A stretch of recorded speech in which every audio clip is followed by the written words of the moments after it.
Alright YouTubers, another video working with the Dell Inspiron 3670, which is very similar to the Vostro 3670. We are going to power up a different power supply in here just so I can demonstrate using the 24 pin to 8 pin power supply. This will allow you to switch out your power supply. I've already previously, just to see if I could fit it, put a 600 watt in here, and I did notice when I did that before that I would have to work a little bit on the plug as far as taking off a little bit of the plastic, which wasn't such a good thing. Optionally, you would probably cut out a portion of the frame. So a lot of different things you can do.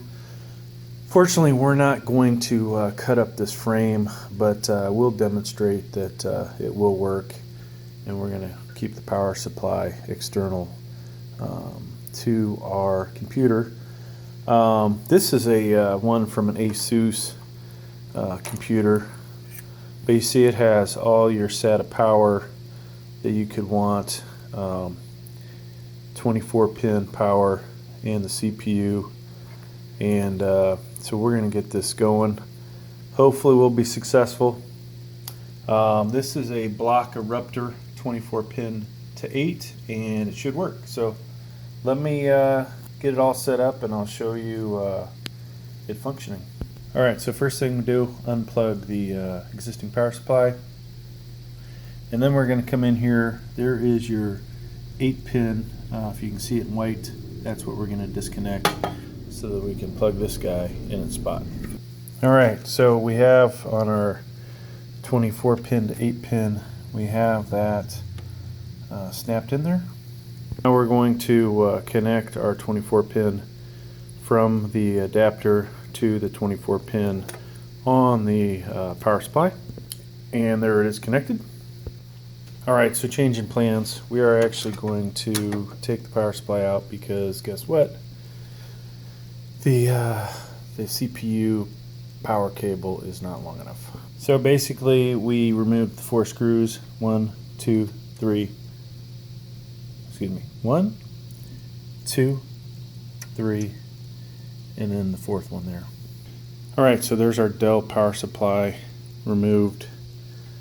Supposedly there are some Dell 365 watt, I believe, power supplies that you can replace this with, but we are definitely hoping this will work. So at the moment we have the one cable. There's a longer cable in there that goes to the CPU, to power the CPU, and I left that in there for the time being.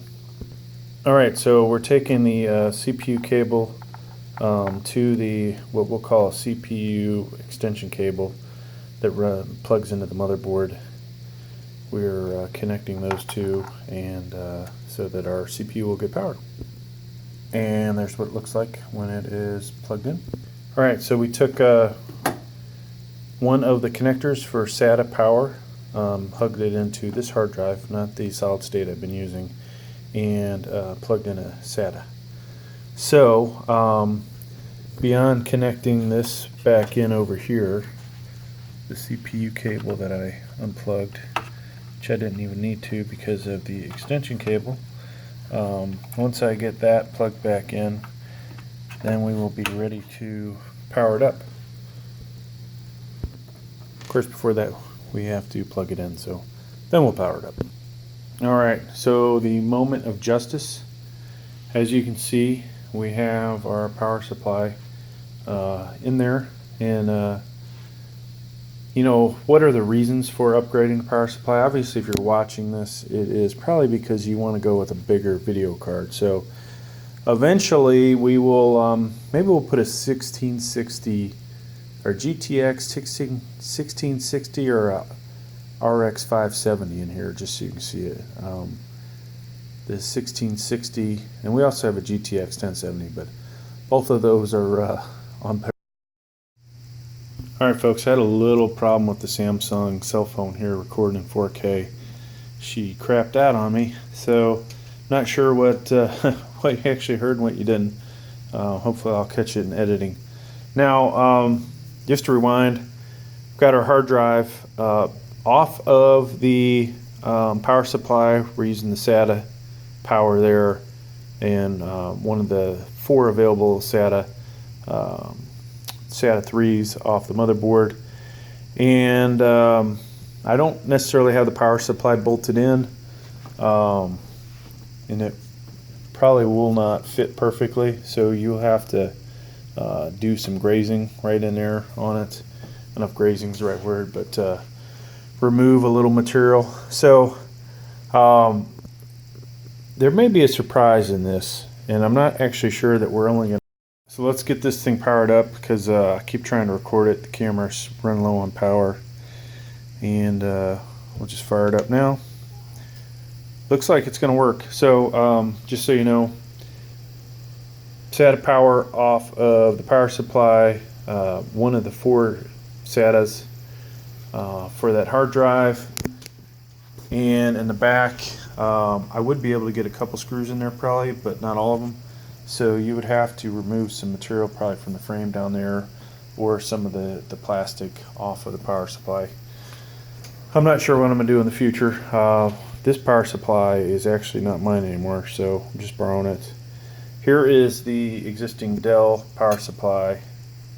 We're recording in 4K. Looks like the camera's on the fritz. And there's the info about that.